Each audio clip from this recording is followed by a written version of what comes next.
Well, I was gonna say, I think that's what the tragedy of the failure of the recent border bill is. There were some attacks on the bill from the left, because there are pieces of it that are very sort of to the right, and a little harsher than I think we would naturally lean towards. But when I see the videos, when I lived in El Paso, Texas for 5 years, a border, one of the main border towns, when a woman is carrying her children across the Rio Grande, that is an unbelievable human tragedy. It is horrible that that's the way the system functions.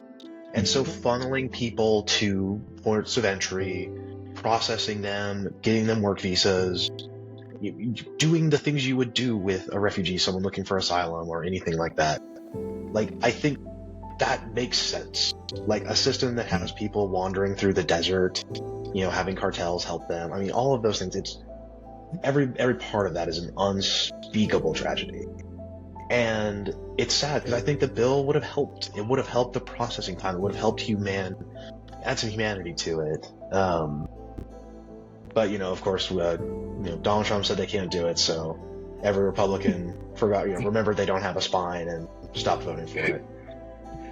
To your point, William, on the border and being a dog whistle, I think at the top level it is, right? You talk about the border and it's sort of that wink nod, oh yeah, we're talking about that. But I think it also, and the reason why it has been able to penetrate into Democratic circles, is I think it sort of masks a deeper anxiety about economic reality in the United States today. If you're a millennial or a Gen Z, the likelihood that you'll be able to purchase a house is much lower than it was for your parents, and much, much lower than it was for your grandparents.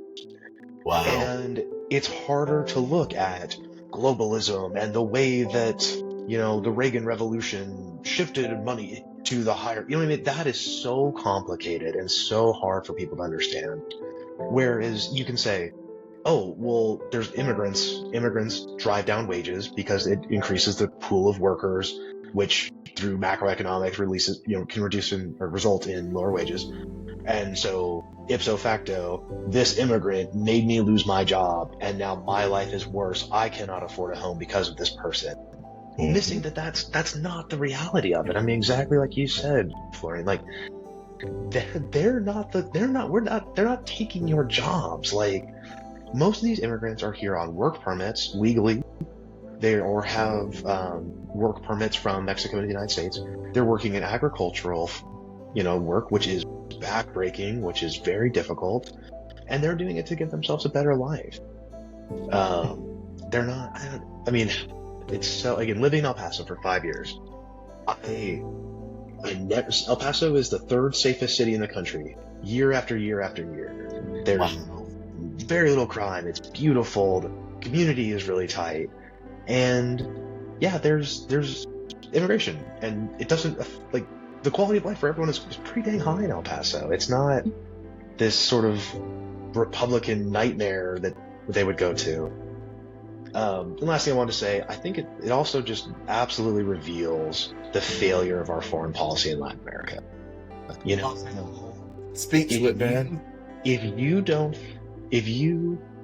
So I have two pieces on it. First, I think history will view these people coming to the border as the first climate refugees.